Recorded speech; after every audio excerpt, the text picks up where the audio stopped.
आप सभी भाई बहनों का सर्व कल्याण वृक्ष की प्रश्नोत्तर ज्ञान कक्षा में एक बार फिर स्वागत है। आज की चर्चा में एक प्रश्न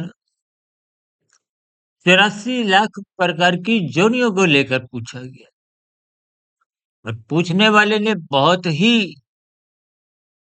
एक सरल शब्दों में कि किसने देखी 84 लाख योनियां, यानी कि उन्होंने इस बात पर बहुत ही एक कटाक्ष रूप में कहो, एक मजाक के रूप में कहो, एक विशेष शब्दों का इस्तेमाल किया। तो मैंने भी देखिए एक संक्षेप में ही उत्तर कि जितनी आपने देखी है उतनी ही आप मान लो। देखिए स्थितियां साधारण दिखती हैं, हम तो बार बार कहते हैं आप शास्त्रों की बातों को भले ही मत मानो लेकिन उस पर विचार करो। शास्त्रों में तो पहले ही देखिए शास्त्र का तो मतलब ही है, यहाँ क्रमबद्ध ज्ञान दिया गया। देखिए मैंने भी आज से तकरीबन 1976 में 11वीं पास करने के बाद मैंने अर्थशास्त्र में ही एक ऑनर्स का एक कोर्स में एडमिशन लिया दिल्ली, भारत की राजधानी दिल्ली में आत्माराम सनातन धर्म कॉलेज। हमारे समय पे देखिए 12वीं कक्षा नहीं थी, तो मूल बात क्या है, अर्थ के साथ शास्त्र शब्द, यानी कि धन को कमाने से संबंधित स्थितियों पे अलग-अलग एक उस कोर्स में 3 साल की अलग-अलग स्थितियों में समझाया गया। आजकल भी देखिए एमबीए है, कितने आजकल तो कोर्स हैं। लेकिन मूल बात क्या है कि शास्त्रों में क्रमबद्ध ज्ञान दिया गया है। जिन समस्याओं में आप और हम उलझते हैं, समाधान ढूँढते-ढूँढते जीवन बिता देते हैं और शास्त्रों में उन सभी स्थितियों पर आरंभ से ही एक समाधान दिया गया।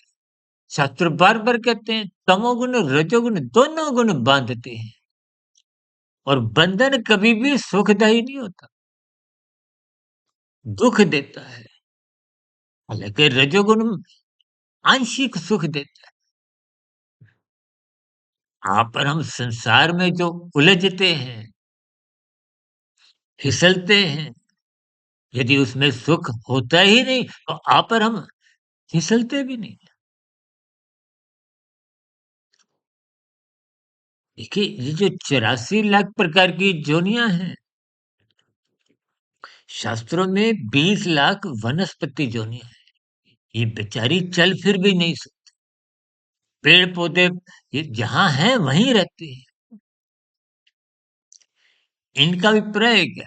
अब देखिए ना भोजन तो आपका हमारा शरीर की एक आवश्यकता है और वनस्पति का हमारा भोजन है। हम वनस्पति योनि की जो एक स्थितियाँ हैं, उसमें देखिए कि हमारी सब्जियाँ सारी आ जाती हैं, सभी फल आ जाते हैं। आपके घरों में रसोई में देखिए इतने मिर्च मसाले हैं, ये सभी तो वनस्पति का ही सूखा हुआ रूप है। आपकी हमारी आवश्यकताओं की पूर्ति वनस्पति से ही होती है। आयुर्वेदिक में तो आपके हमारे शरीर के जो रोगों का निदान है, वो भी तो इन जड़ी-बूटियों से ही होता है। मेरा कहने का अभिप्राय ये है कि शास्त्रों में जो-जो बात कही गई है उसको मान लो, नहीं मानना तो उस पर शोध करो। शोध करने की एक प्रक्रिया है। शास्त्रों में तो 3 प्रमाण कहे गए ना, शब्द प्रमाण, अनुमान प्रमाण और प्रत्यक्ष प्रमाण। हमारा देखिए एक चैनल है, उसपे तो हमने एक वीडियो ही शुद्ध ज्ञान पे प्रस्तुत की थी, उसका चित्र ही हमने उसपे उस आध्यात्मिक ज्ञानात्मक चैनल पर लगाया हुआ है। इन सभी स्थितियों को देखिए, हमने जो कहा ना, आपने जितनी जोनियाँ देखी हैं, मेरा तो व्यक्तिगत ऐसा मानना है कि इन जोनियों को जानना तो दूर की बात, आप पर हम कभी न कभी, किसी न किसी समय से इन जोनियों में कहीं न कहीं रहे होंगे। देखिए, 30 लाख तरह के पशु हैं, 10 लाख तरह के पक्षी हैं, 30 और 10 40, 40 और 20 लाख वनस्पति, 60 लाख तो यही हो गए। और 11 लाख तरह के कीड़े-मकोड़े, कीट-पतंगे हैं, और 9 लाख तरह की जोनियाँ जल में रहने वाली हैं। ये कुल मिला के 80 लाख हैं। आपकी हमारी जोनी और ऊपर की जोनियाँ, जो कि आपका हमारा प्रत्यक्ष कोई अनुभव नहीं है, 3,99,999। लेकिन फिर भी आप जितनी-जितनी जोनियाँ देखते जाओ, आप लिखते जाओ, या फिर शास्त्रों पे विश्वास करो। क्योंकि शास्त्रों में तो मेरा व्यक्तिगत ऐसा मानना है कि एक-एक शब्द बहुत ही नपा-तुला, तोल-तोल के क्रमबद्ध कहा गया। शास्त्र बार-बार कहते हैं, सतोगुण की प्रशंसा करो। अब जिसकी आप प्रशंसा करोगे तो उसको उससे आप जुड़ना चाहोगे। जुड़ने की इच्छा से ही प्रशंसा होती है। आज राजनीतिक गलियारों में जो पर हम प्रशंसा देखते हैं, किस लिए? राजसी स्थितियों की संसार में आज प्रशंसा देखी जाती है, क्योंकि वो संसार को पढ़ना चाहते हैं, भोगना चाहते हैं, वैसा बनना चाहते हैं। अब देखिए ना, परमात्मा आनंद स्वरूप सत्ता है, पर हम आनंद स्वरूप सत्ता मायातीत होने पे भी नहीं बनते। तो इसका अभिप्राय क्या? कि परमात्मा की ही सम्मुखता बनानी होगी। शास्त्र क्या कहते हैं? आपकी मेरी आत्मा पहले से ही ज्ञान स्वरूप है। परमात्मा क्या है? आनंद स्वरूप है। ज्ञान में रहते हुए परमात्मा के आनंद की झलकें मिलती हैं। तो सर्वप्रथम शास्त्र कहते हैं सत्संग करो। आरंभिक सत्संग सबका ही बेमन से होता है। बच्चे भी तो देखिए प्ले स्कूल में जाते हैं तो रोते-धोते ही जाते हैं, क्योंकि समझ नहीं है। और धीरे-धीरे जब आगे बढ़ते जाते हैं, उनका रोना-धोना बंद हो जाता है। आप भी सत्संग करते रहो, प्रारंभिक स्थितियाँ बेमन से होंगी, क्योंकि संसार में रुचि है। संसारी विषय भोगों का चिंतन आपको मैं सत्संग करने नहीं देता, सुनने नहीं देता। लेकिन धीरे-धीरे बात जब समझ में आने लगती है, तो परमात्मा से जुड़ने का लक्ष्य बन जाता है। तभी तो 4 पुरुषार्थ धर्म, अर्थ, काम, मोक्ष। धर्म का अभिप्राय सत्वगुण से है। अपने कर्तव्यों को निभाइए। अर्थ का अभिप्राय धन से है, और धन कोई खाने की स्थितियाँ नहीं है। पदार्थों को खरीदने के लिए ये धन का एक स्थितियाँ बनी हुई हैं। यानी कि पदार्थ कहो, तमोगुण कहो, अर्थ कहो, ये सब एक ही स्थितियाँ हैं। और आपकी हमारी क्या है? भोग इच्छाएँ। इच्छाएँ जितनी भी हैं, उसी के लिए ही क्रियाएँ होती हैं। ये इच्छाएँ कहो, क्रियाएँ कहो, संसारी आकर्षण कहो, ये सब राजसी है। शास्त्रों में स्त्री पुरुष के आपसी आकर्षण को भी रजोगुण से जोड़ा गया। देखिए, परमात्मा की व्यवस्था पूर्ण है, पूर्ण। परमात्मा सर्वज्ञ है। यूँ तो देखिए, ये प्रकृति के 3 गुण जिनकी हम बार-बार चर्चाएँ करते हैं, ये जड़ हैं। एक शब्द हम बार-बार बोलते हैं ना, सच्चिदानंद। सत्य शब्द माया के लिए है, प्रकृति के 3 गुणों के लिए। ये नित्य हैं लेकिन जड़ हैं। जड़ का स्वभाव होता है, पृथ्वी का अलग स्वभाव है, जल का अलग, अग्नि का अलग, वायु का अलग, और आकाश का। देखिए, सब स्थितियाँ आपको तर्कपूर्वक समझनी होंगी। तो फिर ये 84 लाख प्रकार की योनियों पे भी का विश्वास बन जाएगा।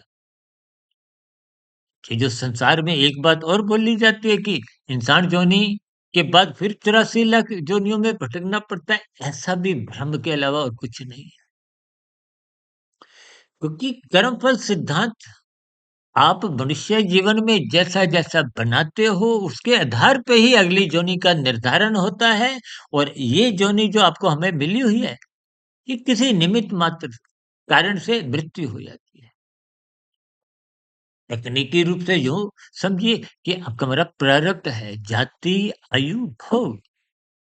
जाति तो मनुष्य की आपकी निश्चित हो जाती है माता के गर्भ में, वो बदलती नहीं। के व्यवहार में, कर्मों में भले ही पशु वृत्तियाँ नाच रही हों, तो भी जाति आपकी बदलती नहीं। जाति की बात आती है आयु की। आयु का अभिप्राय सांसों से है। आयु के बाद क्या है? भोग। भोग में सुख और दुःख दोनों आए। उन स्थितियों की जिनके आप और हम कर्म पहले के मनुष्य जीवन में या उससे पहले की योनियों में कर चुके थे। जो पके नहीं थे अब पक गए हैं, इसलिए बिना कृत के उनका फल मिलता है। जैसे संसार में आप 10 रुपए की मेहनत करो, 15 रुपए फल आए, तो 5 रुपए का जो अतिरिक्त फल है वो पिछले के किए गए पुण्य कर्मों का है। आपने 100 रुपए की मेहनत की, फल आया 15 रुपए, तो 85 रुपए का नुकसान हानि वो पहले के किए गए पाप कर्मों का परिणाम है। तिथियों की पहचान करें। ये 84 लाख प्रकार की योनियां, देखिए आप मानसून के दिनों में देखिए कितने रेंगने वाले जीव होते हैं। कभी कभी कोई घर पे फल रखा है, किसी कारणवश इस्तेमाल नहीं हुआ, या कभी कभी आप देखते हो ना, बंद गोभी में, बैंगन में रेंगने वाले जीव निकल आते हैं। वो वनस्पति की अग्नि जोनी एक विकार है। अब देखिए ना, पेड़ पौधों की जड़ें कितनी हैं, फिर भी वो चल फिर नहीं सकती। वहां पर हम चलते हैं कि हमारी 2 टाँगें हैं, पशुओं की 4 टाँगें हैं। ये सभी स्थितियाँ, और रेंगने वालों की कितनी टाँगें यहाँ पर हम गिन नहीं पाते। रेंगते हैं, वो चलते नहीं। स्थितियों की पहचान करें। फिर भी बात ना समझ में आए, तो ब्रह्म मुहूर्त ज्ञान उपदेश कक्षा में हमने तकरीबन साढ़े 6-7 वर्ष पहले ही 84 लाख योनियों का रहस्य पे एक चर्चा रखी। इस चर्चा में देखिए, जब तक आपके प्रश्नों का निवारण नहीं होता, तो परमात्मा के मार्ग पर चलने की एक प्रेरणा बनती नहीं। परमात्मा का ज्ञान विज्ञान समझिए। कहीं भी सुई की नोक के बराबर भी आपको कहीं त्रुटि मिलने का प्रश्न ही नहीं उठता। इन स्थितियों पर हम बार-बार चर्चाएँ करते हैं। आज तक जो हमने भी लगभग परमात्मा की प्रेरणा से, गुरुओं के आशीर्वाद से ब्रह्म मुहूर्त समय, जो उससे भी पूर्व समय में जो आज तक 5000 वीडियो प्रसारित की हैं, वो सभी वीडियो कहीं न कहीं प्रकृति के 3 गुण, 84 लाख प्रकार की योनियाँ जो कि कार्य जगत की स्थितियाँ हैं, इनका कारण शरीर है। और कारण शरीर समाप्त करने के लिए मनुष्य योनि मिली है। साधना करते-करते, यानी कि कर्म योग, ज्ञान योग, भक्ति योग की स्थितियाँ। अब जैसा-जैसा आप और हम जीवन बनाते हैं, एक बार हमारी वीडियो आई थी ना, मनुष्य के मरने के बाद का अगला जन्म, कर्मफल सिद्धांत के अनुसार। इन सब स्थितियों को आप तर्कपूर्वक समझते जाइए। तो फिर जिस शास्त्रों की, और विशेष रूप से आपका जो प्रश्न है 84 लाख प्रकार की योनियाँ किसने देखी, वो फिर समाप्त हो जाएगा। भी इन सभी स्थितियों पर तर्कपूर्वक चिंतन करें, फिर भी आपके कोई नया प्रश्न, कोई सुझाव, कोई किंतु-परंतु की शिकायत, इन सभी प्रतिक्रियाओं का नीचे कमेंट्स बॉक्स पर, जब प्रश्नोत्तर ज्ञान कक्षा में पुनः स्वागत। चर्चा विशेष को सुनने के लिए आप सभी भाई-बहनों का बहुत-बहुत धन्यवाद।